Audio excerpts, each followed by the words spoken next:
Hey, welcome back to Vox Terra. Well, welcome back, where we are working to get politicians, and the public focused on the long term survival of the species. So today, we ask you, who do you think is the strongest presidential candidate to favor the long term survival of the species? They must have the strongest environmental record, but I thought we are going to take a look at Andrew Yang and his universal basic income and ask, is that going to help the long term survival of the species? That's exactly what we're going to look at. First off, we are trapped. Trapped. I do feel trapped. How do we, who is the best candidate to get us out of that trap? We're trapped in a system where we must sell things to survive. Didn't they used to call that a rat race? Yes, a rat race, Rusty. We are trapped in a consumerist system where we must sell things to survive, even if people don't need those things. There is advertising to convince us we need them, a gradual erosion of our identities. Our self-worth only comes from things and our jobs to purchase them.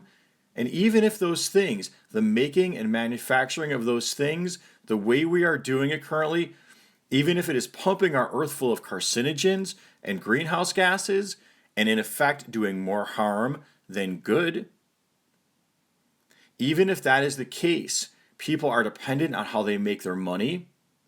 They feel hurried and need to purchase more disposable goods to keep up, and they want to believe what they are doing is good, and they will defend the way they are doing things even if it is wrong, because they feel trapped. And at higher levels, wealth and power accumulates and then shapes those game rules to favor the industries, so that industries like disposable plastics and petrochemical based products and fossil fuels do not need to pay the true cost of their pollution. Well, how do we get out of this consumer trap and sell stuff, and our whole identity is just based on advertising and people don't even know who they are anymore? How do we get out of it? Well, in Andrew Yang's words, he said we need to get the economic boot off of people's necks so they can plan their way forwards. And as we want to transition towards a greener economy with that economic boot off their neck, people might feel more inclined to do so. He proposes a universal basic income, giving every American a solid economic floor to have underneath their feet. But wait a minute. Shouldn't we just give an income, a basic income, or any benefit here to those people who truly need it, the needy? Why do we want to raise taxes and then give it to everybody? Why do we want to do that? Ah, Rusty, I've heard many politicians say that. I heard Pete Buttigieg and Hillary Clinton both make a similar comment when Bernie Sanders was proposing college for all. They said, why should we give money to pay for some wealthy child's college? Well, here's why. When you have a needs-based program, those needs-based, meaning you've got to show you're needy, those needs-based programs pit the have-somethings against the have-lesses, the have-lesses against the have-nothings.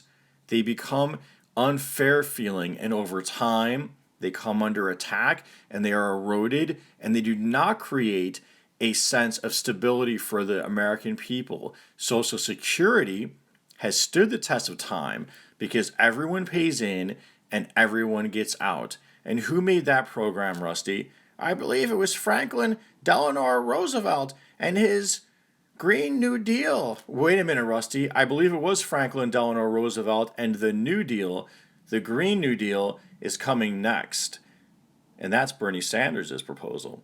So who do you think is the strongest candidate? Please comment. And also, please offer constructive criticism on this show. Are there certain regulars we have on here you like? Further, we're considering changing format. So comment on that. And like, share, subscribe. Please do subscribe. Please do click that notification button. And until next time, peace be with you. Peace be with you.